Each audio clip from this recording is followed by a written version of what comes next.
Assalamu alaikum guys, and welcome to another episode of Smile to Jannah. Smile to Jannah.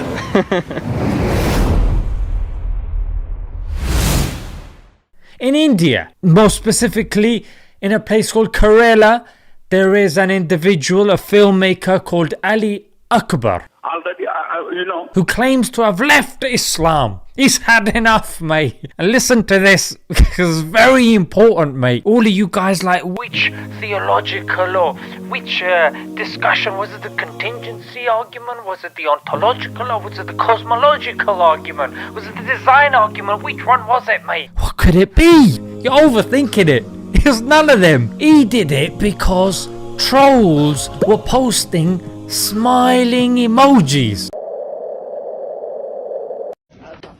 Oh, sorry, buddy. 18 years later. I can't change them. I can't change myself. So I'm living my religion.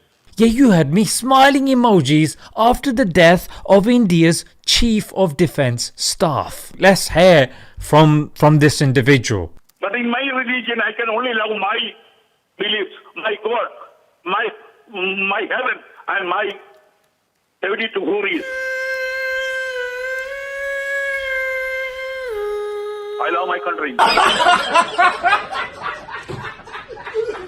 Now let's break this down. Why does a person follow Islam? When you believe there's none worthy of worship besides Allah and Muhammad, peace be upon him, is his messenger. You believe in the 5 pillars. You believe in the 6 articles of faith. But out of all of these principles, not one of them says that you predicate and rest the foundation of your faith on the actions of others, or more specifically, the social media comments of others. In fact, no religion says that. And lo and behold, if you were to find an exception anywhere on this planet, it's gotta be Modi's India, isn't it? And to think the newspapers of India saw this story and went, you know what? Hang on a minute right here. This is the story that the nation needs to know about. My advice to you guys, use your resources for something more useful, like providing the nation with some toilet paper. Now, a few points to consider. Number 1, how does a few people posting a few emojis suddenly provide him with the relevant evidence of anthropomorphism, polytheism, and reincarnation? It's clear it's an emotional reaction and not an academic or logical one. Number 2, using trolls to leave Islam is quite ironic because the faith that he claims to have joined, Hinduism, has a very extreme group called the Hindutva, and they're known as the king of trolls online. So let's face it, he's going to be jumping ship again very soon. Number 3, if he leaves his entire faith because of a few emojis, imagine what's going to happen when he gets a few comments. He'll probably end up leaving the species and end up living the rest of his days as a slug. Pardon? Now let's look at this individual's logic. I'm not saying all Muslims are jihadists, but the jihadists are Muslims. In case you didn't catch that, he said not all Muslims are jihadists, but all jihadists are Muslims. This logic has been long smashed. Let me just give one refutation. I'm not saying all men are rapists, but all rapists are men. Right, are you a rapist? Mm-hmm. Even if you he cannot read. Pour some drop of poison into water, what will happen? The entire water will be likewise.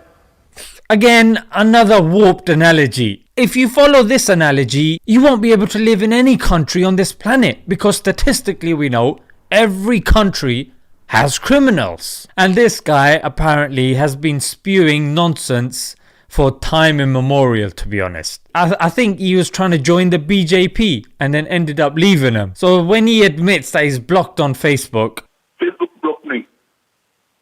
I think they are also controlling the Facebook. Oh my days! Allow it! Don't chat to me, you said what? They are also controlling the Facebook. You are on some joke thing. If you survived this long, look, Ali's story has not been a complete waste of time. That's right. We can salvage at least one good lesson that we can take. Namely, follow Islam, Not for the sake of your parents, for, the person you're about to marry, for your friends, for the imam, or for the sheikh. Oh, he speaks very nicely. Oh, what amazing lecturer.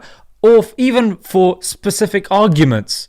Nah, mate, do it for the sake of Allah. And lastly, I would say update your knowledge regularly. A lot of us, we went to madrasa, learned qaida, bit about Islam, and then we went into education, secondary school, GCSEs and all that sort of stuff, and probably didn't get back to it. And now suddenly we're older and people are asking all these questions and we're having to reference our madrasa knowledge. Come on, just like we update everything else, we update our phones, our computers, we update even our knowledge from primary to secondary to degree level. I mean, come on, you gotta do a bit of that for Islam as well. Your madrasa knowledge is not gonna kick it when people are questioning your faith with all sorts of things. Some people say Islam's lost, mate. No, your understanding, your primary understanding from the madrasa days has been defeated. But whose fault is that? Not Islam's fault.